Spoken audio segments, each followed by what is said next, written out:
ambassadrice, monsieur le directeur, mesdames, messieurs, chers collègues, chers amis, quel plaisir, quel honneur vous me faites en m'accueillant ici, en si bonne compagnie, si nombreux, et aujourd'hui. Aujourd'hui n'était pas prévu, car l'histoire, au fond, fait chronique de l'imprévu. J'y reviendrai.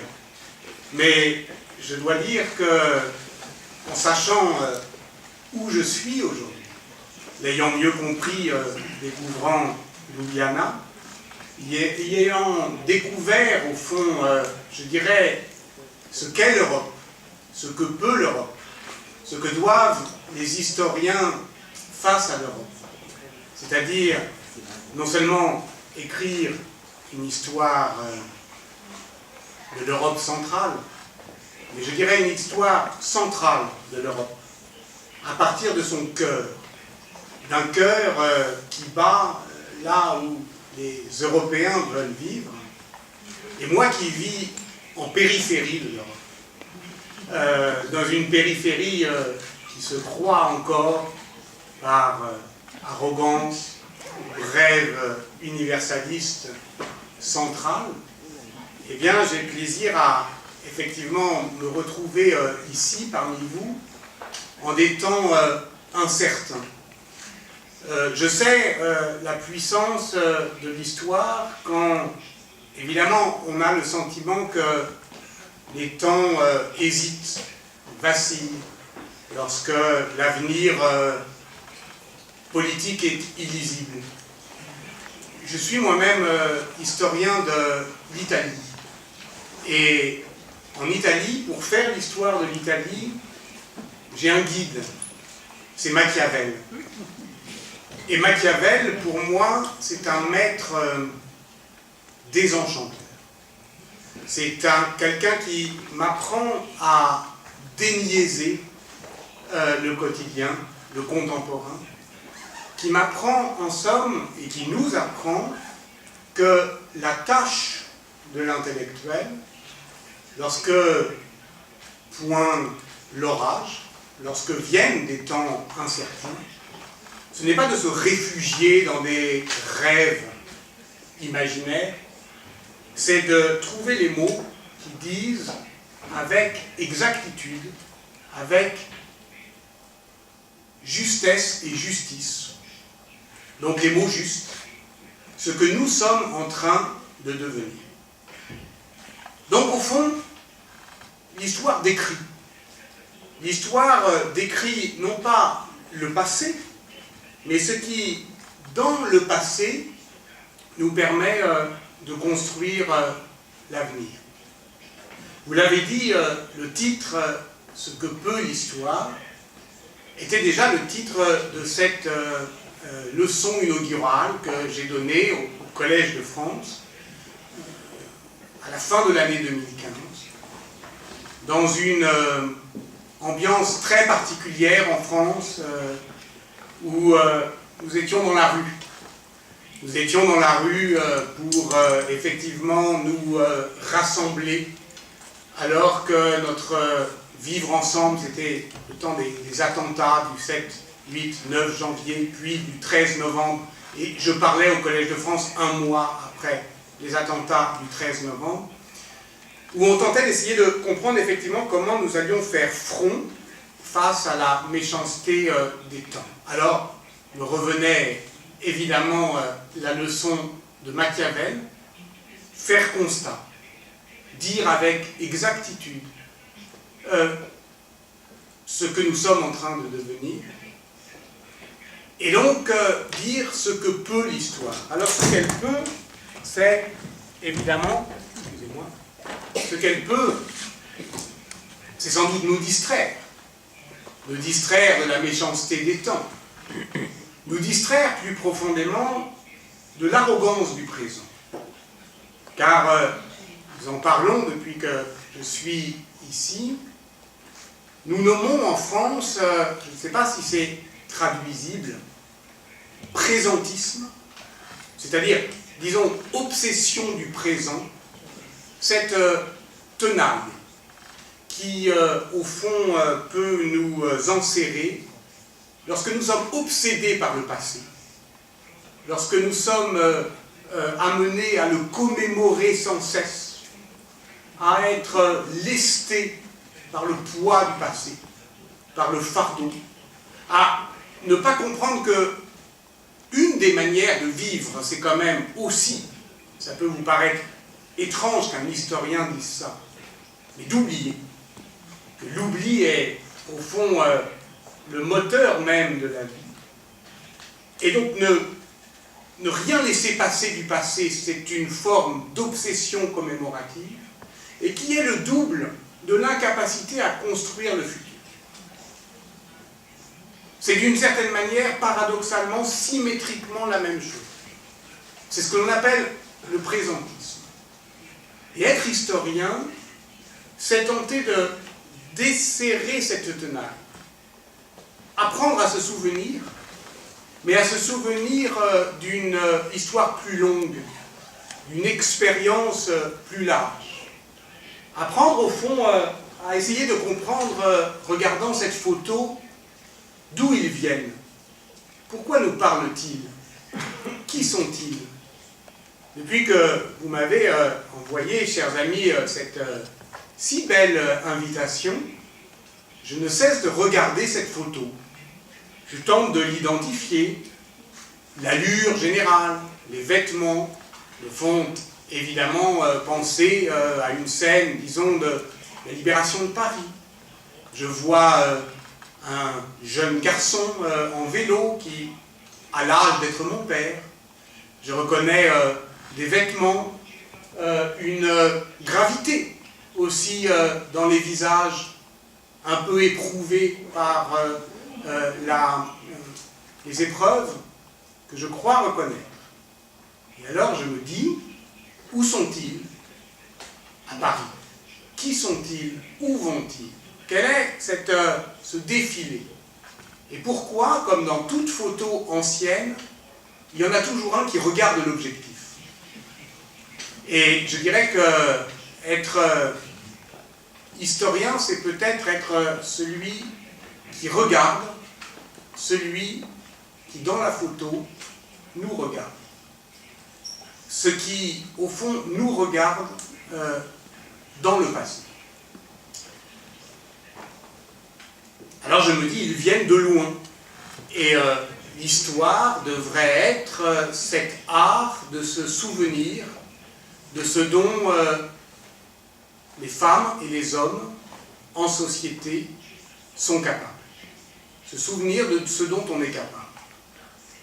Évidemment, puisqu'on parle d'un après-guerre, vraisemblablement du meilleur et du pire. Et alors, ça veut dire que l'histoire n'est pas une école de la fatalité, ne devrait pas être une école de la fatalité.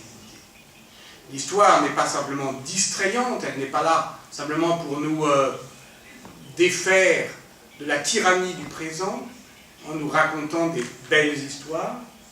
Elle est là pour nous redonner confiance dans notre capacité d'agir. Elle est, disait Hannah Arendt, une philosophie pratique de l'agir humain. Elle nous montre qu'à tout moment, d'autres avenirs sont possibles, que rien n'est écrit d'avance, et que l'histoire sert à défataliser le temps. Ça, Machiavel l'avait compris.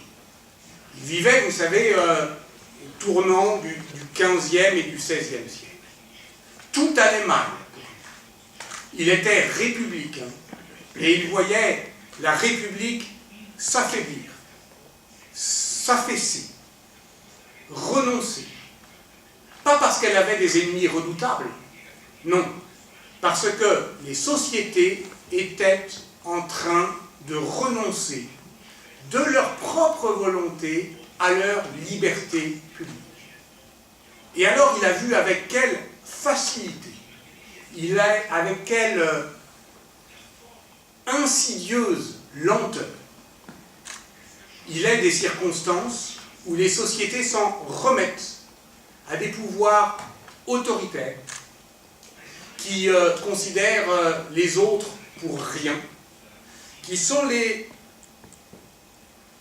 artisans de la clôture des sociétés sur elles-mêmes, et comment tout ça va à la fois très vite et très lentement. Très lentement parce que ça ne cesse de dégringoler, on ne cesse de dire attention, ça arrive, et très vite parce que ça n'arrive jamais. Un jour, c'est arrivé. Un jour, c'était la veille. Et on ne l'a compris qu'après. Et ça, Machiavel l'a vécu. Et si on est historien, ce que peut l'histoire, c'est au fond, je crois, de comprendre que toutes nos situations, tout ce qui peut nous inquiéter, nous alerter, a déjà été vécu. J'essaie d'être un historien des pouvoirs, c'est-à-dire de la manière dont les femmes et les hommes sont gouvernés, et la manière dont parfois ils se rendent ingouvernables. Il n'y a pas seulement l'histoire de la domination, l'histoire de l'État, mais l'histoire de la vie même en tant qu'elle est une matière politique. Eh bien, je crois pouvoir dire que, je suis médiéviste, j'essaierai d'expliquer un peu pourquoi, je crois pouvoir dire que toutes les situations politiques ont déjà été vécues. Et qu'il n'y a pas, au fond, de situation nouvelle, il n'y a qu'un renouvellement de l'expérience. Et ce qu'on appelle l'expérience, c'est à la fois ce que ça nous fait, c'est-à-dire une expérience sensible, l'expérimentation, c'est-à-dire le fait qu'on invente du nouveau, et que chaque invention du nouveau se lègue à nos générations futures. Mais si on ne s'en souvient pas, alors on est condamné à revivre les mêmes situations sans en avoir été alerté, prévenu. Donc, disons que, un peu comme un historien face à cette photo, j'essaye de faire en sorte que l'histoire soit prévenante. Et à la fois qu'elle prévienne du danger, et j'ai bien peur de compliquer la tâche de nos amis traducteurs, qu'elle soit prévenante au sens où elle agisse avec tact, avec délicatesse. Et alors, mais on pourrait très bien le dire aussi de la littérature, du cinéma, de tout ce qui, de la poésie, de l'art, de la création, de tout, ou de l'amitié. C'est-à-dire de tout ce qui élargit notre expérience. Alors l'histoire est l'art de vivre d'autres vies que la nôtre. Et d'être mieux armé pour recevoir ce qui va arriver. Je parlais de littérature. Il me semble que un des livres les plus puissants aujourd'hui pour comprendre ce qu'est la révélation de l'imprévu. C'est, nous en parlions tout à l'heure ensemble, le livre de Philip Roth, Le complot contre l'Amérique. Ce livre, on a cru qu'on lisait, lorsqu'il est paru, une histoire contrefactuelle. Et qu'est-ce qui se serait passé, la fameuse What If History, et qu'est-ce qui se serait passé si Lindbergh qui avait un programme fasciste pour les États-Unis dans les années 30, si Lindbergh avait gagné des élections contre Roosevelt. Et on voit cette histoire imperceptiblement s'éloigner de celle qui fut, sous les yeux d'un petit garçon qui a peur, qui a de plus en plus peur parce qu'il est juif, et qui voit au fond, dériver son pays.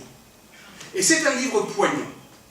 Et c'est un livre dont on a cru, effectivement, il y a 20 ans, qu'il décrivait un devenir possible de l'Amérique.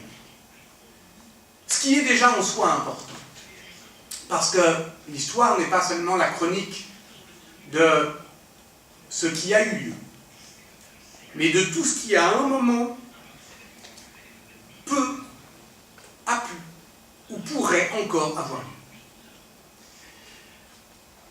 De toutes les promesses non tenues, de tous les futurs non advenus, de tout ce qui était possible, mais n'a pas été accompli, et est donc en attente, le meilleur et le pire, de pouvoir être. Et alors, je ne vous fais pas un dessin, on relit aujourd'hui Plot Against America, la complot contre l'Amérique, dans l'Amérique de Trump, avec d'autres yeux. Et à un moment, le petit garçon dit ceci. Il dit tout ce qui était inattendu est devenu inévitable. L'histoire, c'est ça. C'est cette machine à produire de l'inévitable avec de l'inattendu. C'était inattendu. Ce qui s'est passé politiquement, électoralement, était peut-être imprévisible, mais une fois que c'est passé, c'est comme un défilé, on se retourne et on voit que c'est le chemin qu'on a tracé. Et alors, les historiens d'après vont dire « c'était inévitable », mais non. Ce n'est inévitable que dans l'après. Et je continue ma citation. « La terreur de l'imprévu, voilà ce qu'occulte la science de l'histoire, qui fait d'un désastre une épopée. » Et au fond, je dirais que ce que peut l'histoire, c'est tenter de revenir au moment où les choses n'étaient pas prévues, les choses n'étaient pas écrites d'avance. Défataliser le cours du temps, c'est ça que je tentais de dire. Toujours dans ce passage de Philippe Ross, cette manière de transformer de l'inattendu en inévitable, le petit garçon dit, c'est comme, je ne sais pas si c'est une expression qui existe en slovène, c'est comme retourner un gant. Un gant qu'on retourne. C'est le même, mais à l'envers. Bien, je dirais que, et c'est ce que je vais tenter de dire à présent, dans les 10 minutes qui me restent, ce que je tente de faire, et pas seul évidemment, avec une génération peut-être, c'est de retourner l'histoire comme un gant. C'est-à-dire de ramener l'histoire à justement cette qualité, cette texture d'imprévu, pour qu'elle soit moins décourageante. Et en particulier, sur la question qui en Europe nous hante, et je prends le terme de hantise dans son sens spectral, fantomatique. Quel fantôme hante l'Europe? Qu'est-ce qui revient?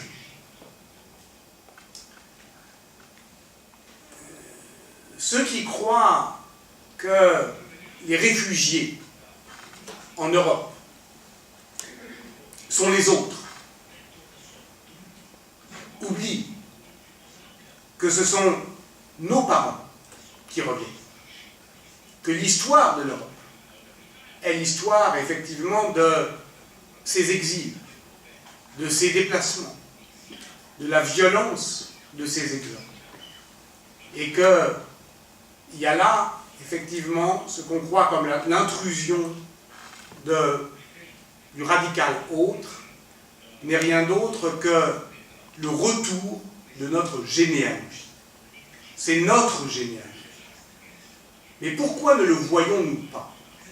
Et là, je ne veux pas rentrer dans une discussion politique, ce n'est pas mon rôle, mais c'est notre responsabilité collective. Il faut prendre très au sérieux cette tentation de clôture autoritaire, xénophobe, qui, au centre de l'Europe, crée, j'allais dire, comme une contre-réforme. C'est l'Europe de la contre-réforme. C'est-à-dire qui prend appui contre, voilà, un mouvement qu'on a cru inéluctable, un mouvement individualiste, un mouvement d'émancipation, et puis, ça se retourne comme un gant. C'est la contre-réforme. Il faut la prendre sérieusement, comme une option politique possible, séduisante. Il faut se souvenir, je le répète, d'avec quelle facilité on renonce à nos libertés. Ça se fait si vite, ça se fait d'un coup, on ne le sait qu'après. Et pour comprendre ça, que peut l'histoire? Alors là, il faut être très clair. Historiquement, l'histoire est la compagne docile, est la servante du nationalisme. Ça a servi à ça. Ça s'est construit pour ça. Ça s'est professionnalisé avec ça. C'est à la fin du XIXe siècle que l'histoire comme discipline, dans tous les pays européens, mais avec je dirais, un précédent de la science allemande, se construit comme ce qu'on appelle le nationalisme méthodologique. On pense alors, de manière non contradictoire, qu'on peut, du même élan, avec le même enthousiasme, avec la même ferveur, avec la même méthode, construire la vérité du fait et l'amour de la patrie. Ce qu'on a appelé le positivisme, ce qu'on a appelé plus tard le positivisme, et qui est l'école méthodique, entend construire du même cœur, avec la même intensité d'émotion politique, l'amour de la patrie et la vérité du fait historique. Je le dis parce que aujourd'hui, si on dit on veut toujours de la méthode, mais plus pour les mêmes raisons, ce n'est pas si facile. Et il ne faut pas sous-estimer la difficulté. Pourquoi? Parce que toutes les disciplines des sciences de l'homme ont été armées pour, je dirais, construire les nationalismes et les identités nationales en Europe. La linguistique est née de la volonté de fixer des états de la langue pour clôturer des identités. L'archéologie est née pour aller chercher en terre des vestiges qui iraient, d'une certaine manière, dessiner les contours des aires linguistiques que les linguistes avaient inventées. L'histoire est née, c'est la troisième. C'est d'abord la linguistique, ensuite l'archéologie, enfin l'histoire, est née pour faire un récit de tout ça. Et cette invention des nations, elle est indissociable de la construction méthodologique de ces disciplines. Nous sommes, si nous sommes historiens, nous sommes les filles et les fils de cette ambition, de cette profession. Nous sommes payés pour ça, d'une certaine manière, par l'État. Même si on n'y croit plus, même si on ne veut pas l'admettre. Moi, je suis médiéviste. Est-ce que je suis à l'abri de tout ça parce que je ne travaille pas sur la Première ou la Deuxième Guerre mondiale? Mais pas du tout. Parce que cette invention des nations, elle est médiévale. Le Moyen-Âge est notre passé utile. C'est, je dirais, ou plus exactement, c'est notre présent le plus ancien. Si le présent est une accumulation, une sédimentation de passé, alors le passé médiéval, promenez-vous dans la ville, est le dernier passé disponible. Alors, vous me direz, il y a l'Antiquité, mais nous sommes coupés de l'Antiquité. Nous ne croyons plus aux dieux grecs. Nous ne croyons plus à la mythologie. Nous n'habitons plus les forums. Mais il y a des églises, ailleurs des mosquées. Et tout cela, c'est effectivement je dirais un monde médiéval. Si on prend même, je ne veux pas m'aventurer dans l'histoire de la Slovénie, mais toute l'histoire de l'Europe est façonnée, et particulièrement d'ailleurs cette partie de l'Europe méditerranéenne, puis balkanique, par, au fond, de part et d'autre, je dirais, de deux réformes. La réforme de l'Église, la réforme grégorienne, qui définit ce qu'est l'Église croate, l'Église slovène, qui fixe des langues de culture et de liturgie, avec ensuite des inventions nationales. Patrick Guéry, par exemple, le grand historien américain, a montré à partir de l'exemple serbe comment au XIVe siècle on pouvait effectivement construire une nation à partir de souvenirs médiévaux et de défaites, la fameuse Chant des Merles.